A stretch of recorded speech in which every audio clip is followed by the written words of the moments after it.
Assalamualaikum. Aku nak tanya satu, tolong tanya you ni. Aku ni perlu perhatian daripada dia ke? Supaya dia curi kain baju aku, apa benda barang-barang aku. Termasuk kereta, motor, apa benda, kambing, lembu, apa benda yang putih-putih. Aku ni perlu perhatian daripada dia ke? Ha?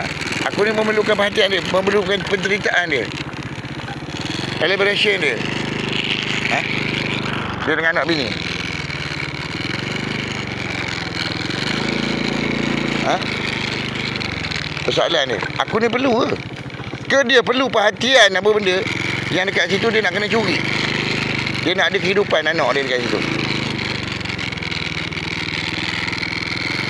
Aku dah tanya awal dulu lagi. Sebelum dia pergi rompok, dia pergi samun apa benda, lembu apa benda, dia bunuh satu anggota polis dekat Rompin lah gitu. Yang kata buang dekat payung keladi, dalam hutan keladi, dalam ada pokok keladi banyak-banyak. Kita ni perlu perhatian daripada dia ke? Perlu perbualan dia dengan kawan-kawan dia ke pasal kita? Macam benda ni buat ni.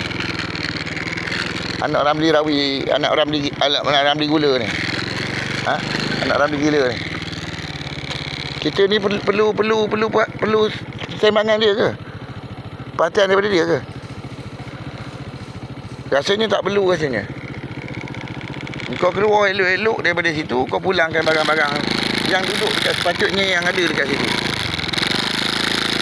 Kau jangan ganggu orang. Dengan agensi kau, dengan apa benda?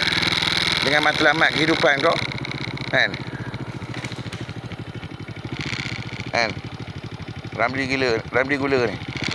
Ha? Arwah Ramli Gula ni. Tak perlu aku tahu. Aku tak perlu.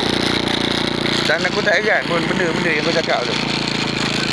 Tapi yang aku kesal, kenapa kau nak kena curi? Kenapa kau nak kena ganggu anak bini aku? Pasal apa daripada mulut kau? Budak Yusri ni, Muhammad Yusri, daripada mulut kau ke? Yang kata talak tu jatuh daripada mulut. Itu untuk bini kau gila. Kau faham tak? Yang polis tu cakap tu. Yang Azwan dia cakap tu. Yang Azwan yang baru ni kena cakap pula sekali lagi. Macam mana Tuan Azwan tu cakap? Azwan Basri dia cakap. Azwan Ahmad dia cakap. Kau tolong sikit Puan Fitting. I beli kontak ni.